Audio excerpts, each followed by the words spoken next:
Trading at Schwab is now powered by Ameritrade, giving you even more specialized support than ever before. Like access to the trade desk, our team of passionate traders ready to tackle anything from the most complex trading questions to a simple strategy gut check. Need assistance? No problem. Get 24/7 professional answers and live help, and access support by phone, email, and in-platform chat. That's how Schwab is here for you, to help you trade brilliantly. Learn more at schwab.com/trading. Having a life scholarship and being able to afford to go to college made me feel inspired to go. When I got a life scholarship, it was such a relief. I knew that I wanted to have an impact. Having a life scholarship through the SC Education Lottery was huge. It gave me the opportunity to make that impact right here at home. The South Carolina Education Lottery. A better you, a better us, a better South Carolina. Visit sceducationlottery.com/betteryou.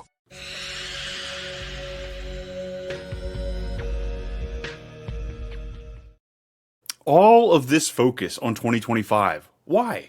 Maybe because the season's upcoming, sure. But we're going to go back at 2024 and figure out where we screwed up.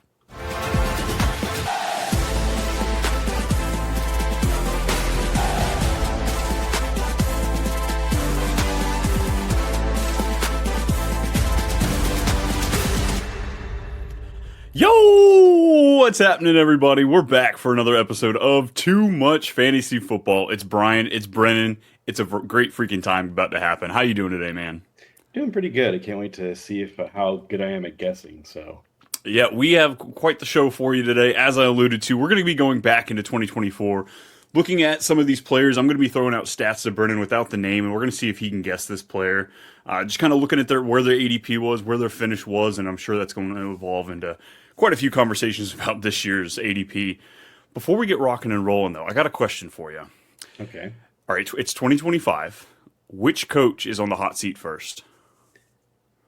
I think there's a few. I'll say, I think the popular media answer would probably be McDaniels from Miami, just because, obviously it's that first season was electric. They go to the playoffs. Obviously he's hitting the nicotine on the sidelines during the playoffs. And it's just it's slowly starting to dwindle. Last season, they had the games with Tua when he was healthy for a stretch, and Tyreek wasn't getting the ball. He expressed frustration in a new video about talking about it. Jalen Waddle just got a big contract. He was kind of a no man's land. Jonnu Smith and Devon Achane were the leading leaders in targets. I would say him. My next answer would be, obviously, I can say a homer answer. Shane Steichen would probably be, with obviously the new owner taking over, saying Chris Ballard and Shane Steichen are basically they need to improve. So, oh yeah, the Colts could have new ownership, GM, head coach, and quarterback in the 2026 season. Yes, it's wild out there in Indy. I definitely agree with the Miami take. I think this is what we're going into year 3, year 4 for him. Yeah. So this is usually when those questions are asked. And it's good. So too many guys are getting fired after 1 and 2 years. I think you got to give them a little bit of time to work through it. But this team's old. They've spent a lot of money on this team too. And Jonnu Smith's looking for more money. So yeah, I think this is a make it or break it year for them for sure. Yeah, speaking of him, he's not showing up to mandatory minicamp right now. I mean, honestly, from a fantasy perspective, I do hope he gets traded, because obviously it just helps Waddle and Hill. They just get more targets and everything else like that. But if he stays, it kind of hinders what your thoughts are in Hill and Waddle at the same time too. But luckily, Tua did vow to stay healthy this year. He just came out yesterday saying that, you know what, he's going to be healthy. Whatever magic juice he has, I hope he passes the bottle to Waddle. And I vow to not scream at any time the Colts don't make a mistake this year when I watch them play. Yeah, some people just lie sometimes, folks. That's just how that works. I mean, I think this is just this vendetta I clearly have against Zach Taylor. But look, the Bengals are in a situation where if they don't make some magic happen this year, I don't know why his job wouldn't be up for consideration. It's been several years. He's had an elite quarterback come in there. Just, the chances that don't just happen to people. And I think they're wasting away his career. I agree with you on Zach Taylor. My only thing is that this ownership is just cheap. If his contract isn't going to run out by the end of this year, then I can't see that, because they're very cheap. Look what they're doing with their first round pick. It seems like now the trend for most first round, even now second round picks, are almost all guaranteed. They're even whether it's injury or not, it's all guaranteed. And like Shamar Stewart has made a point. I usually tend to agree with the players, and like I can sometimes understand from an owner standpoint of like money logistics wise, but like this is all the same. Like he's wanting the same contract everybody else wants, and they're just basically trying to like, you know, rewrite it to where like if he gets hurt, he loses a lot of guaranteed money. It's like I'm literally asking for what everybody else has gotten, and so yeah Bengals are kind of in shambles right now. And I mean, in defense of Zach Taylor, I guess not really for him, more so like you said, the Bengals. Marvin Lewis sat there way longer than any coach should have ever sat there without doing anything substantial. I think he was there for 20 years. Yeah, I would say 20 years. He did go to the playoffs, but like he never got out of the first round, right? If I'm not mistaken, he never won. Don't believe so. I don't think so. I can't think of a time where like they advanced. And they had some talent there. Like, sure, he was working with the Red Rifle for a lot of that, but like AJ Green was there. They had Hushmanzada. They had Ocho Cinco come. Like, they had some big names there for the wide receiver core. Cedric Benson. Yeah, no, like they had like a good roster. Like, I don't think it just clicked when it came to playoff time. I mean, then maybe it's kind of goes hand in hand with Shane Steichen, but Jonathan Gannon over there with the Cardinals, he got hired the same time as Steichen. He's been there for several years. I have optimism for the Cardinals team overall this year. I'm kind of betting on the over for a lot of their stuff. So I have faith that this offense is going to get a little bit more creative, but I definitely could see him. They're supposedly going to use motion this year, so, you know, hey, because I think they were like dead last in motion play last year. So like, and yet they're top 3 in efficiency plays as far as the running game goes. I think they're top 3 in 10-yard and 20-yard runs over the last 2 years. Yeah, come on, Kyler, deep play action. Let's get it, make it happen. And then maybe Andy Reid too. It's been almost 2 years since he won a Super Bowl, so like, yeah. I'm just. I was going to say, like, I don't know if you're being sarcastic. I'll say a spicy name where I can see it. Sean McDermott. Just if they don't if they get bounced in the first round, I could just see it's time to move on and move to something else. Like if they don't get to like the AFC finals and it's like they need to beat the Chiefs. They need to get over that hump. And it's just starting to get to that point where it's like, when is it time? So I could definitely see Sean McDermott be on that hot seat. Yeah, almost kind of Mike Tomlin-esque. And is this the franchise that is willing to recognize, look, he's good, he can get us the playoffs every year, but that's not good enough for us. We want the Super Bowl. So I'd love to see the odds because I'd sprinkle a little mone on that. I don't hate that at all. Yeah. All right, folks, get on your goggles. We're diving headfirst into Time Machine. I don't know where the what stylistic we're going, the approach we're going for this, but essentially we're going back in time here. So let's start off with this first player. His 2024 ADP, he was going at number 5 at his position, 51 overall. Okay. He finished at 17 at his position. I think you already know what this is. Go for it. Dalton Kincaid? No. Okay. All right. Wow. I will give you it's a quarterback. So he was going QB5, finished at QB17. This is a guy that only finished with 20 touchdowns. He was 15th in yards, 12th in completions, and his rushing attempts only 18th in the league in rushing attempts. So this is not a mobile guy, and yet we were drafting him at QB5. Mahomes? Second year player. What the heck? Oh, CJ Stroud, yes. I should have gotten that, yeah. That's why I didn't want to give you QB5 right off the bat, because I'm like, he's going to, as soon as I give the big and the low. But yeah, CJ Stroud, despite going that high, did not return on investment, finishing at QB17, currently going at QB20 right now this year. So we've kind of realized where it could be. But is this an overcorrection? Is this us fading legit pocket passer talent because he kind of scored a little last year and we've kind of beat it over everybody's head that like you need some rushing upside? So I think there's multiple factors to this. One, obviously he had a crazy rookie year, and look what happens now. Bo Nix is in the top 10 because he was a top 10 player. Caleb Williams did because we know the high upside and everything else like that. So everything's reactionary. Stroud had a great year. Stroud's second year, which you and I both said he's a bust. I had him on my bust list just because I just thought he doesn't have that much of a scramble. He can scramble. He just chooses not to. To this day, it still blows my mind. I get frustrated watching it. But for me, I think there's a multitude of factors. I think that at 20, that's a little low. I'd have him a little bit higher for me, but I also can see the factor of that offensive line is still yikes. I look at that, I'm like, ooh, but they added new weapons. They added Jalen Noel, and they also added Hickens. This could be a high-powered offense, and also newly acquired Nick Chubb. So I it's just a little weird for me. Yeah, he was second in the league in sacks last year. CJ Stroud had 52 sacks. I know they tore down the offensive line, but it was garbage regardless. So even though they put in some new names there, I have to have hope that they should be a little bit better than they were last year. Maybe the scheme could help them out a little bit too, putting them not in those pressure situations. And he lost two of his, I guess technically he lost all three of his receivers last year at one point in time. Yeah, he lost Nico for the hamstring. He lost Tank Dell got hurt, and then Stephon Diggs tore his ACL. Because I remember, like, was it Hutchinson? We were like debating like who's going to be the leading in targets, like Robert Woods. We're talking about Mechie as well. It was a struggle, and like obviously none of those guys panned out. That's why they went and drafted second and third round in Higgins and Noel. Like they were just like, we need depth.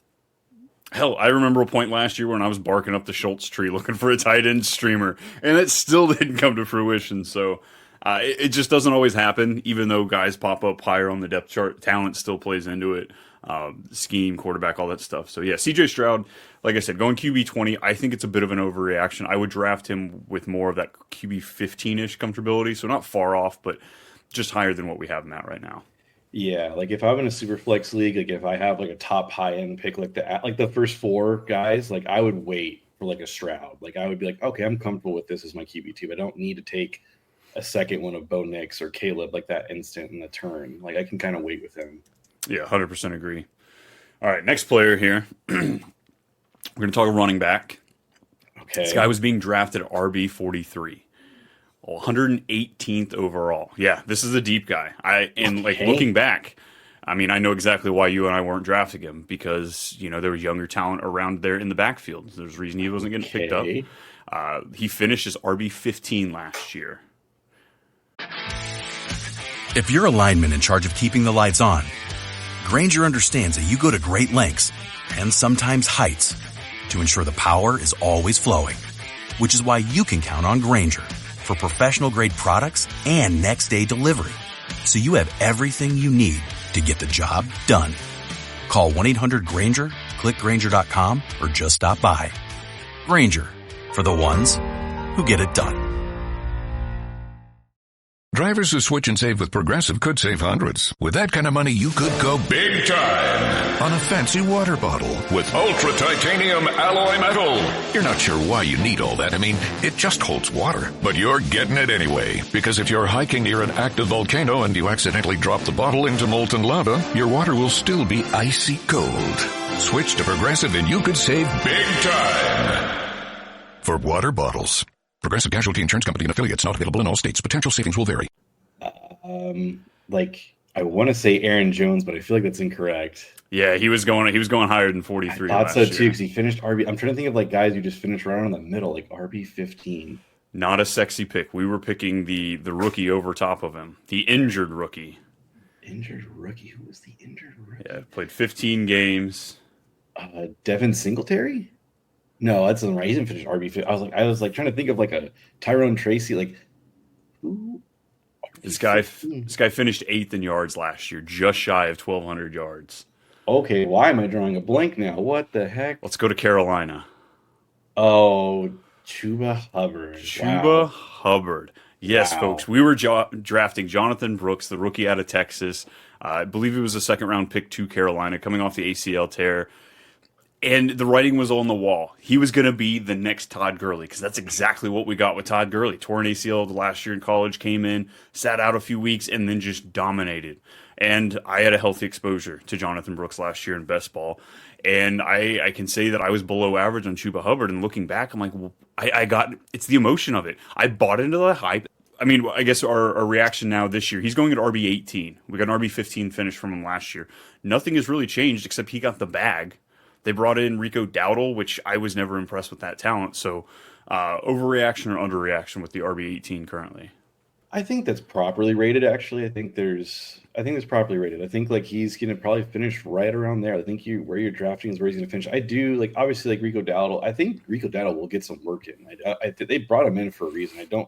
Chuba Hubbard does not scream to me being a 3-down back. I don't think he's built that way. So like I do think Dowdle will get some work in here and there. So like I could see like a 65-35 split kind of an ordeal.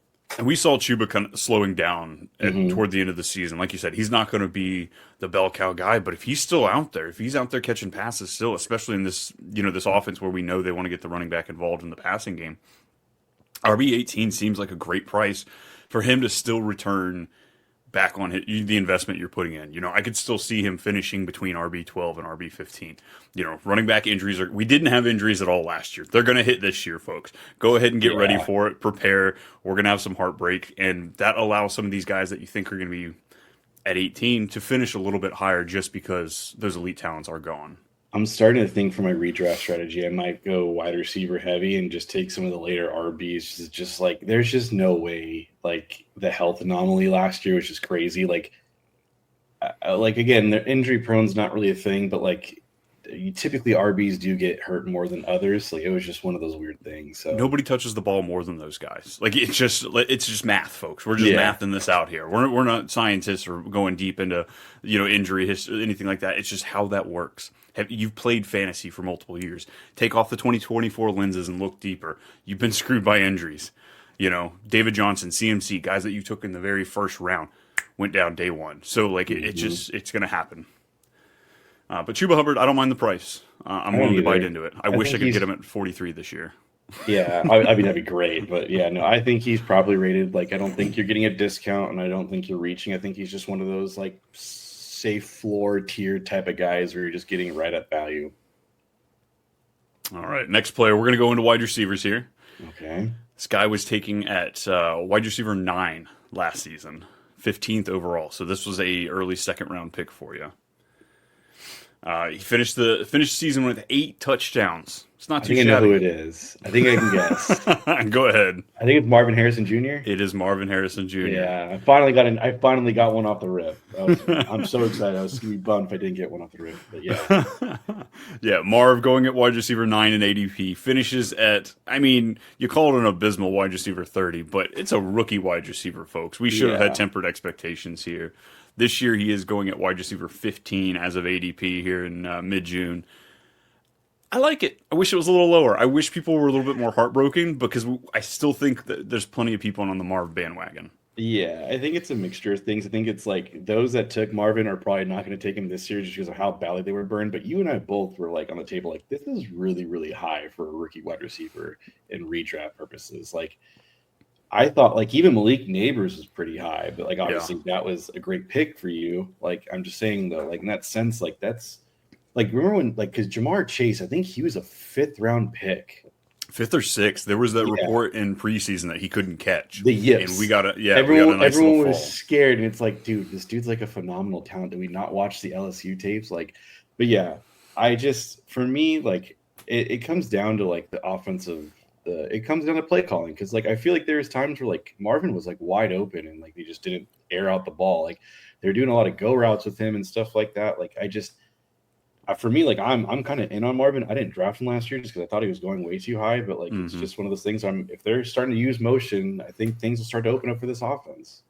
Yeah, I caught myself clicking Drake London a good amount more over Marvin Harrison. Yeah, Garrett Wilson a little bit too was in that area. I flip flop on best ball between Wilson and Marvin. Mm-hmm. It was just high. If I could have gotten the 2-3 turn, it was such a easier pick to make, but so high that 1-2 turn was very gray last year as far as like truly knowing what you were getting. Marvin Harrison though, 114 targets last year. It's good. Do you remember how many he caught of those 114? He had like I'm trying to remember how many he had because he was like very similar towards his dad's stats. It's like was it under 80? It was 62 That's receptions. What I thought. It was him and his dad had the same similar stat lines. It was crazy. So yeah. Yeah, still brought in 885 yards, which it's not bad for a rookie season. It's a good year. Like, yeah. I didn't even realize that. Like it's still a good year. And then the 8 touchdowns. That's something that doesn't always translate early. So like if we can Trey McBride also was not taking any of the touchdowns for himself. Games? I know, like there was one game where he had 3, and I think another one he had 2. So like it's like they were very bunched up together. Yeah, I thought his first game with the touchdown was actually a double touchdown game, but that was the unfortunate part because you would get those big explosive games, and then you play him for 3 more weeks, and it probably bit you in the back end. Yeah. So yeah, Marvin Harrison Jr., it's wide receiver 15. Right around the draft, he was still closer to wide receiver 20. I loved that. There was so much room for error or this offense to not be as great as I want. Now at wide receiver 15, we need the Cardinals to be good, but I think the talent's there, and I think this offense can really get the ball moving. I think you and I can agree, though, when redraft purposes, I don't feel comfortable with him being my wide receiver 1. Like, No. if you decide to go RB and then like a Brock Bowers type, like that turn area, and he falls that third, like, I'm a little skeptical if he's my first wide receiver. So on this team, on my team I build. Yeah, right now he's going at the 2-3 turn. So if you're drafting early in the 3 and you can get him as maybe your second wide receiver, or if you've got 2 elite running backs, then that makes sense for me. But yeah, I don't really like him. Rashee Rice is going right next to him. I'm literally smashing Rice. God, we're going to keep losing people watching this just if we keep talking about Rice. But it's you know okay, what, guys, folks? It will pan out. I promise it's going to pan out. Please pan out. It technically panned out last year. We were correct for 4 weeks, and then Patrick Mahomes decided to tear his ACL. Freaking Patrick Mahomes, man. Yeah. All righty, next position we're going to go back to quarterback here. Okay. This guy was going at quarterback 21 last year. Finished as QB3. Yes. Wait, what? Yeah. Finished as QB3. This guy got another offensive coordinator. We doubted it. We didn't think he could do it. Thought he was aimed for regression. No. He was 5th in attempts last year. 2nd in touchdowns with 41 touchdowns. I think I know. Wait, QB3. Baker? Baker, baby. Yeah. Baker. Talk about a steal of the draft. You were probably taking him as your second quarterback way late. And this guy just pick up for most people. Yeah, it was freaking crazy. And to look, too, I was talking about C.J. Stroud being 18th in rushing attempts. Baker was only 14th. We keep talking about Baker's the rushing he gave us, and the yards were good, but like he wasn't running at a pace that isn't something he could do each week. So the 41 touchdowns, though, is that something that can be replicated? I think there's going to be some regression. Because I think he's going as QB7 or 6, it's somewhere right around there. 7, yeah. Yeah, at the end of the day, he has 4 really good wide receivers, a really good tight end, because Kadon has only been finishing as a top 12 tight end for most weeks, and then 2 really good backs you can catch out of the backfield. The offensive line's the same. The only thing that's different is a new play caller. But again, it's just it's like a Liam Cohen-esque type of tree where they're just going to come to call the same plays. It's one of those, you can take that chance, and I don't hate it. I do think, all these guys who have these, high upside touchdowns, like Joe Burrow, Baker, all these guys, someone's going to have regression. I don't know who, and I don't know if it's going to be Baker, though. I definitely could see him being around, 35 touchdowns. Again, that's a great year. It is simply a great year. It does feel weird. It's if I take Baker, do you kind of feel gross taking him and that the 7th overall? I still feel kind of gross. It's just I like Baker, but it's weird. It's taking out the risk. That risk is now baked in because he had 3 rushing touchdowns and 300 yards. Yeah, he moved a little bit, but that doesn't put you in that second tier of rushing quarterbacks for me. The Drake Mays of the world. Yeah, it's funny. You and I both have him at QB9. So you and I are both on that page of I just, we acknowledge he's good, but if you're a lineman in charge of keeping the lights on, Grainger understands that you go to great lengths and sometimes heights to ensure the power is always flowing, which is why you can count on Grainger for professional grade products and next day delivery. So you have everything you need to get the job done. Call 1-800-GRAINGER, click Grainger.com, or just stop by. Grainger, for the ones who get it done. Drivers who switch and save with Progressive could save hundreds. With that kind of money, you could go big time on a fancy water bottle with ultra titanium alloy metal.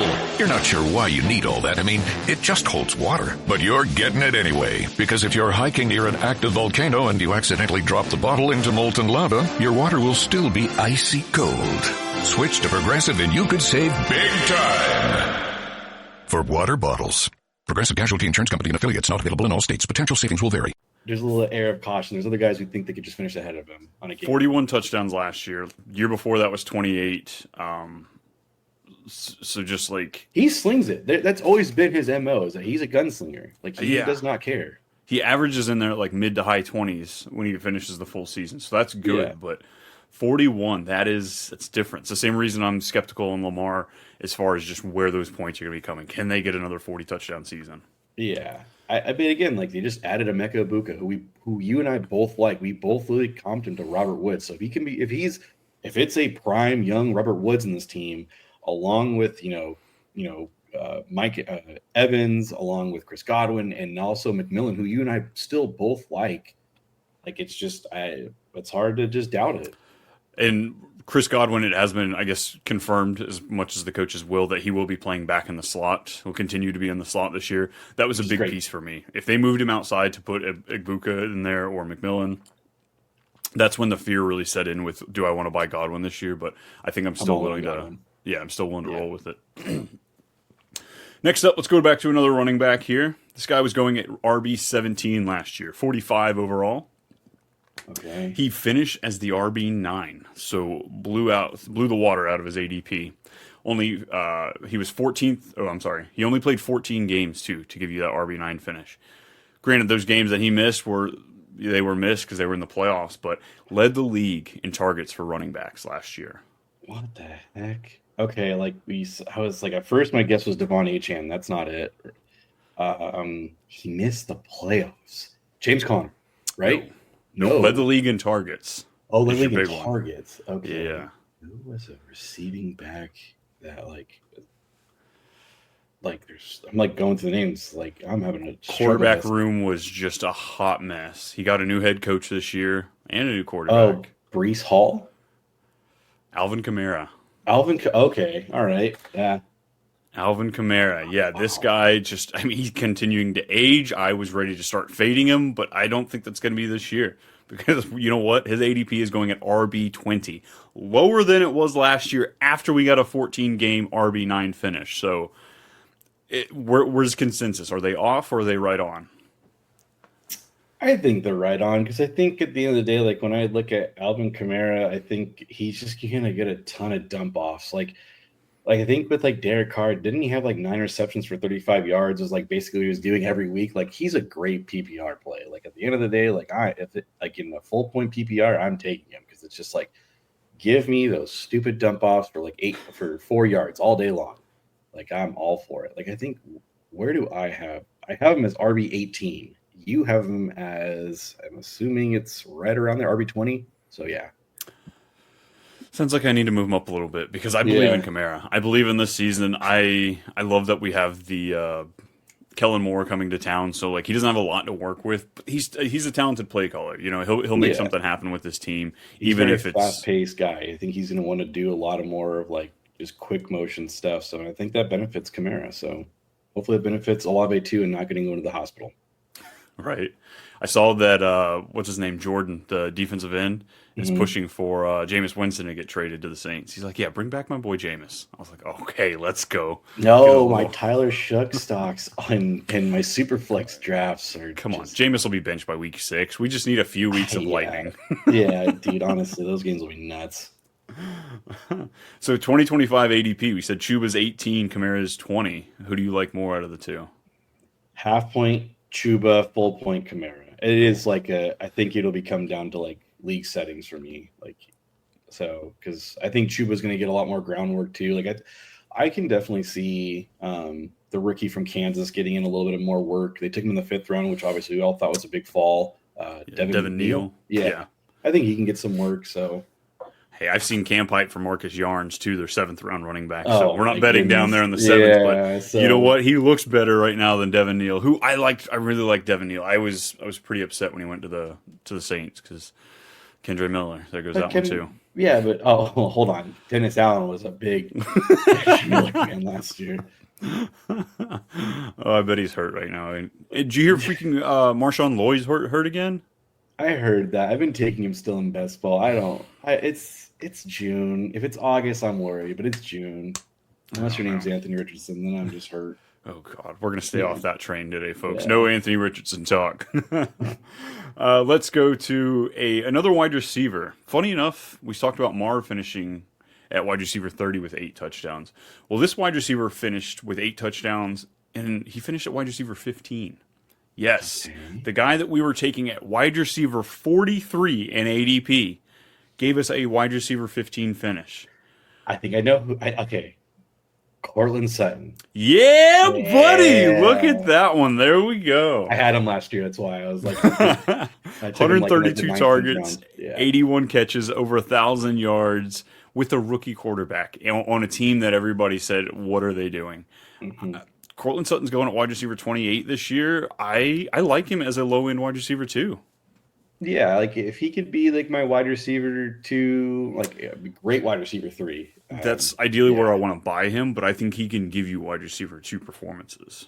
Yeah, I think wide receiver 28. I think that's a good value for him. I think that's a little. I gotta go look at my rankings now. Wide receiver, wide receiver 28. Where do I have Courtland Sutton here? Wide receiver.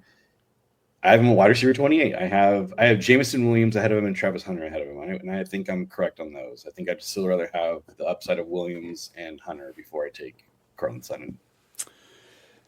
As my wide receiver 3, yes, I think I'd rather have Travis Hunter over Sutton. But if the draft falls that way and I have to pick one of these as my wide receiver 2, I want Sutton. I think Sutton just feels a little bit safer in that area, and I think that's the way you need to look at drafting him. He's not going to be a sexy pick. He may not exactly look great in a lineup, but a safe floor to have as like a week-to-week basis. 100%. Alrighty. Let's go back to quarterback. Our last quarterback we're going to talk about here. This guy finished at QB 12 last year. He was 13th in completions and attempts, 9th in yards, 23 touchdowns, and he was going at QB 17. So 5 positions he jumped up. We jumped up. Okay, he finished at QB 12. Jared Goff? No, I think Goff finished at like 7 or 8 last year. QB 12. This guy, he just got himself another rookie wide receiver to pair with the rookie wide receiver that broke out for him last year. Rookie wide receiver that broke out last year. Okay, so pushing for a tight end, but they will not. Herbert. It is Herbert. Okay, I was like, Ricky. I was trying to go in my head like Brian Thomas Jr. No, because Trevor's. Makes sense. Yeah, Justin Herbert going at QB 17 QB 16. So right around where we got him last year. Finishes at QB 12. I feel like this offense just got more potent, adding in a legit running threat. Not that J.K. Dobbins didn't do his job last year, but Omarion Hampton is absolutely going to go in there and command a presence as well with his running mate Najee Harris. They added Trey Harris in the second or third round. It was a day 2 pick, second round pick, another second round wide receiver after Ladd McConkey they got last year. Quentin Johnston, evidently we got hype on him again after his. I feel like it was a redemption year for him last year. But I mean, I feel like it was kind of a redemption this past year. Now, is he fulfilling that first round grade? No, but I think he can go in there and be a contributing piece to this offense if he's not relied on to be the guy. So I have him at QB 15. I have Brock Purdy right ahead of him. For me, Harbaugh's thing is he wants to pound the rock. He couldn't do that last year with Gus and JK. It didn't work out, so they forced Herbert to throw the ball more with Ladd. Obviously, that's why Ladd had over 112 targets, like over 1,000 yards. I expect this team to be a very run-heavy team. I expect them to pound the absolute ball with Najee and Omarion Hampton. I do think I can look back at my rankings now. I think Herbert's properly rated, but I do not expect him. I would not want him in a single quarterback league as my QB1. I would be very upset. No, he'd be my second quarterback drafted in a single quarterback format. Yes. I have him right there, right around, I think, QB 14 for me. Mm-hmm. I like him. I think with this pounding the rock, running the ball, it's going to open up some play action, and it's going to open up a handful of those deep passes, and I think he's going to have a decent amount of touchdowns.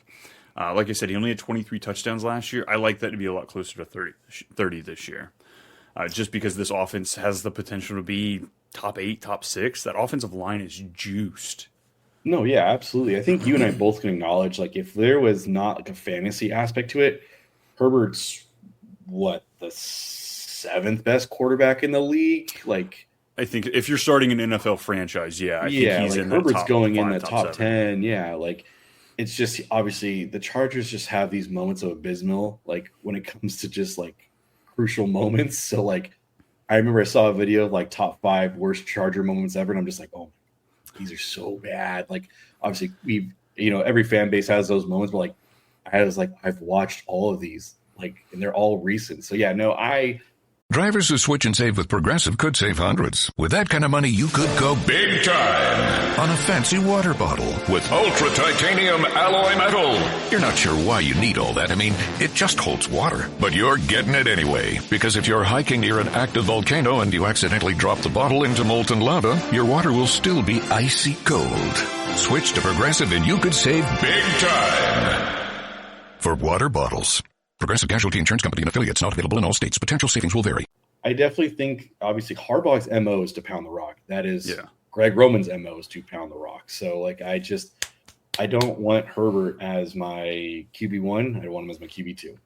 He's going to be a great streamer for us. We're going to be talking about him, I bet, a ton on the waiver wire segment, just as a guy that you can pivot and throw in there.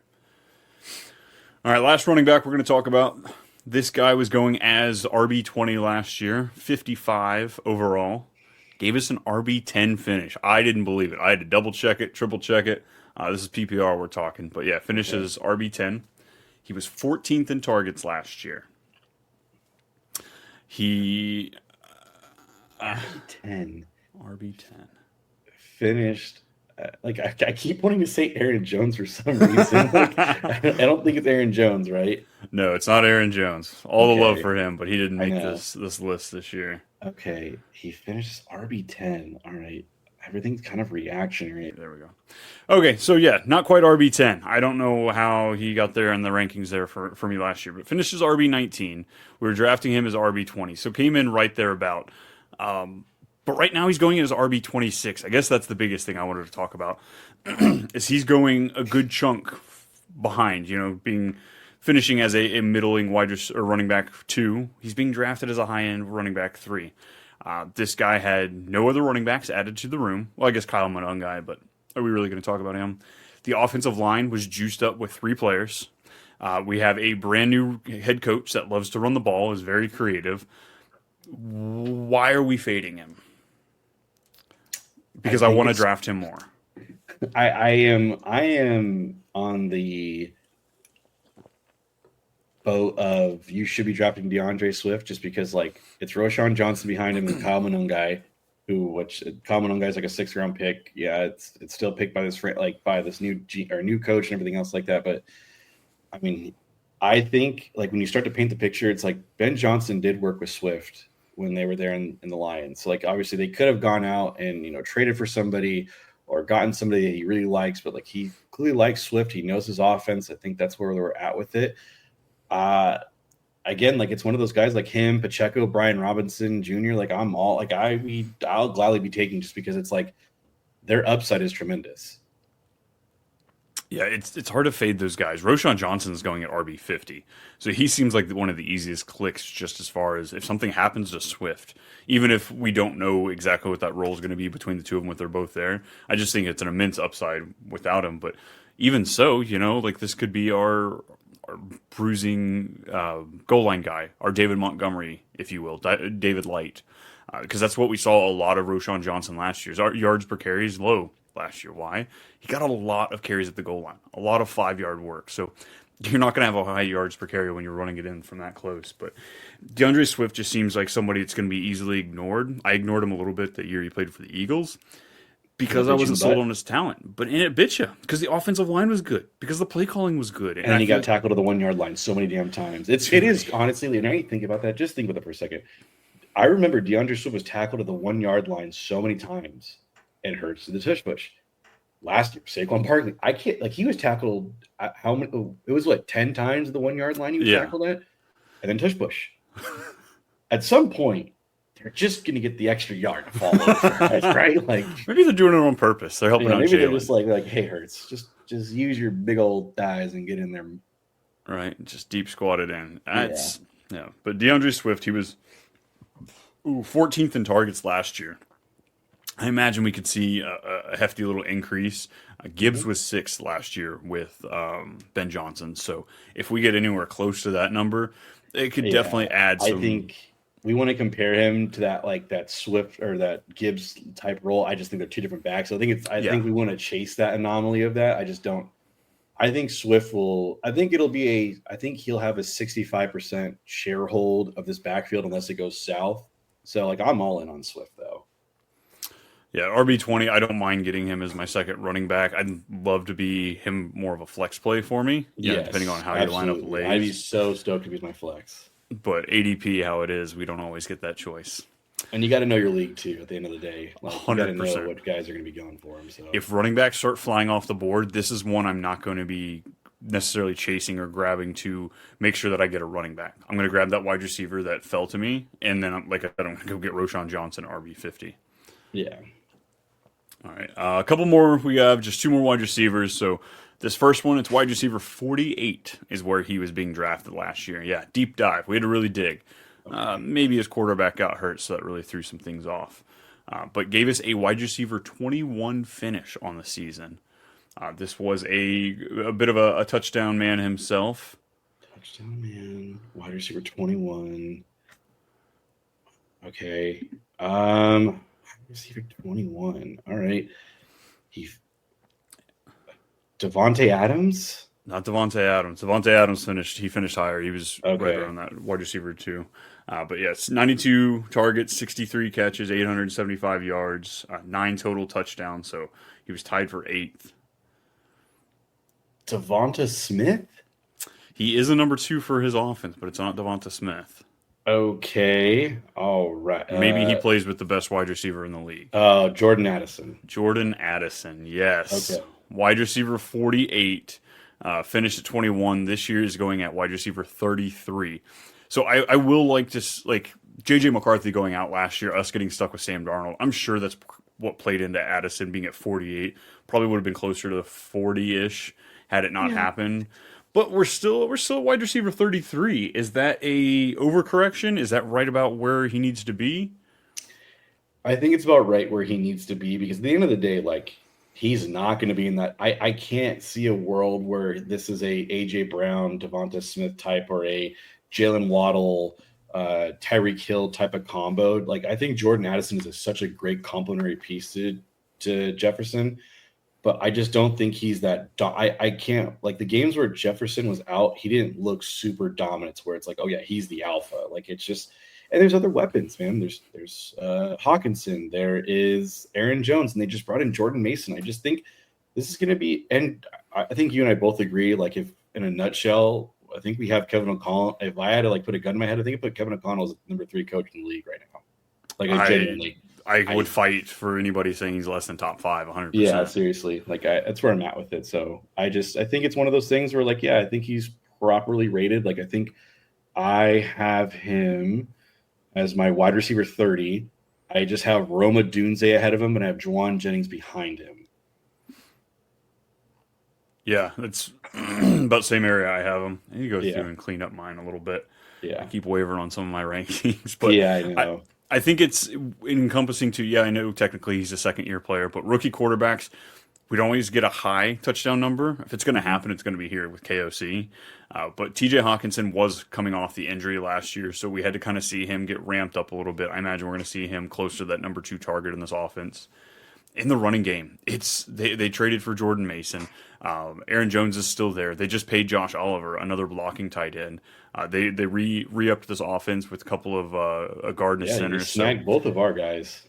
Yeah. It's going to be a potent offense, and I don't think they're going to be afraid to run it in when they get close or do some sort of dump off to Aaron Jones. So if Addison can break off the big play like he does, I think 5 or 6 of his touchdowns last year came from that.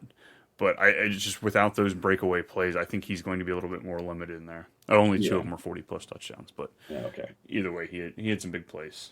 6 40-plus yard touchdown or 40-yard receptions for him. All right, last guy I want to talk about here, another stinker, or if you ask ADP, a stinker. Okay. Wide receiver 54 is where we were taking this guy last year. All right. The disrespect we had for the overall wide receiver 20 last year. What were we thinking? It's okay, folks. A guy that got 126 targets, 87 receptions, and 1,000 yards from a garbage quarterback situation. we're respecting it this year. Because this year we're drafting him at, oh no, wide receiver 40. The wide receiver 20, we're coming back this year on an improved situation. He got a brand new quarterback. One of the most accurate quarterbacks in the league over the last 2 years was just added to his team. He now has one of the best young running backs in the game behind him, or, on this team. So why in the world is this guy being faded? And who is he? I'm like, is it Debo? Not Debo. Okay, it's weird. I'm trying to think. Like Wandale He's the number Robinson? one on his team. Oh, he's number one on his team. Okay. Number one wide receiver on his team. Maybe not the number one target on his team. Because some guys have tight ends that aren't just super elite and, Okay, now you're putting me in a freaking whirlwind here. What the heck am I doing? Is it black and silver? Oh, Jacoby Myers. Jacoby freaking Myers. Yes. Like, this guy who still retained his number one status. We got a second round pick in Jack Besh coming in there. So he's got a nice supporting cast. You have Brock Bowers there. We have Ashton Jeanty to help run the rock and make sure the running game's respected.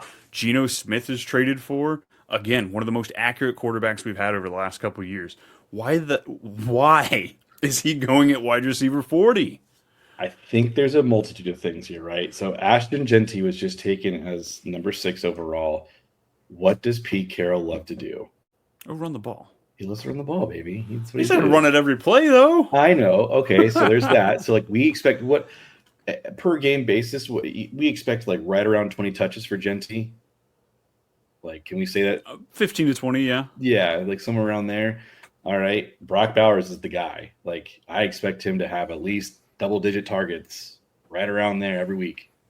So, it just becomes this, layered thing of, all right, I think he's too low. I think I'll have a lot of Myers in my stock. I think you and I both agree that, he also didn't drop the ball at all last year. With that abysmal play at quarterback, he had 0 drops. This dude is so underrated. He was when he went to the Raiders after the Patriots, for whatever reason, didn't want to re-sign him, who was their best wide receiver in such a long time, which they struggled to keep or to do and develop there. I think he's very underrated, but I understand why people have him in the rankings where they do. But I'll probably be having a lot of Myers. Yeah, even if they don't throw the ball quite as much as they did last year, defense improving a little bit, being able to run the ball, being more efficient. I mean, Brock Bowers got the max amount of targets he might ever see in his career. Not to say he can't do it again, but come on. So they can come back a little bit, and the efficiency metrics are going to be up there enough that I think he'll be just fine. He only scored 4 touchdowns too. So this guy with the numbers he had, he should have been closer. His expected touchdown rate was 7.5, 8. So you give him a few more touchdowns, more efficient looks. I think this guy could absolutely crush. And at wide receiver 40, there's no risk. There's not a single risk at all because you could drop him the next week. It's stupid he's just going to be an easy, plug and play for you. If not, even if he's not great, but still.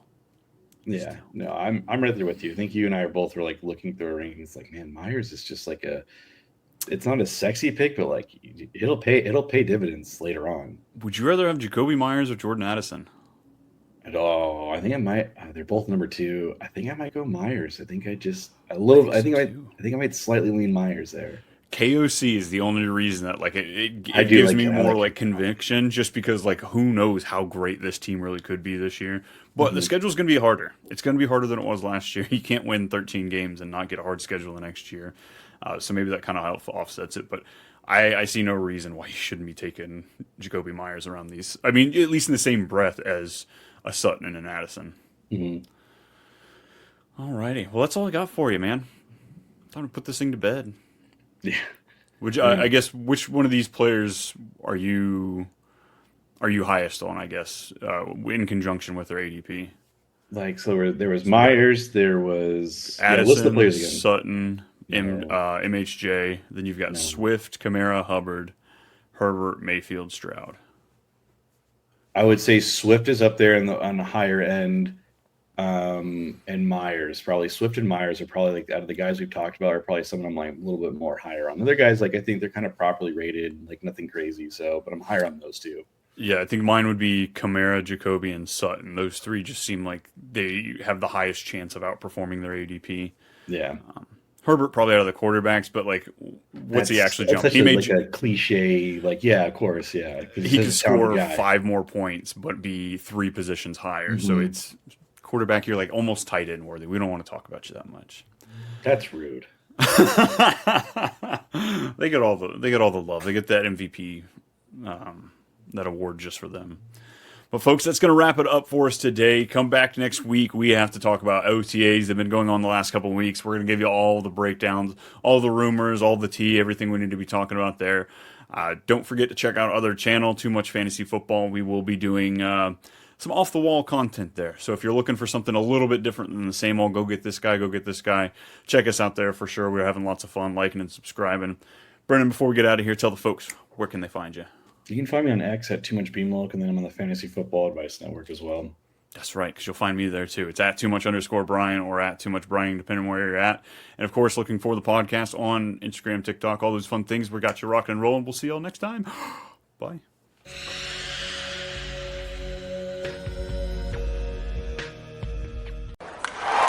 Breaking news from the stadium tonight as an anonymous fan foot the bill for 55,000 hot dogs, bringing that sweet tubed meat to everyone in attendance. Free dogs! Yeah! 55,000 hot dogs? What does that even cost? While the identity of this Frankfurter philanthropist remains anonymous, their all-beefy generosity will go down in history. The new Mega Millions. More to win means more to give. How you spend it is up to you. Yeah! For game odds and details, visit SCEducationLottery.com.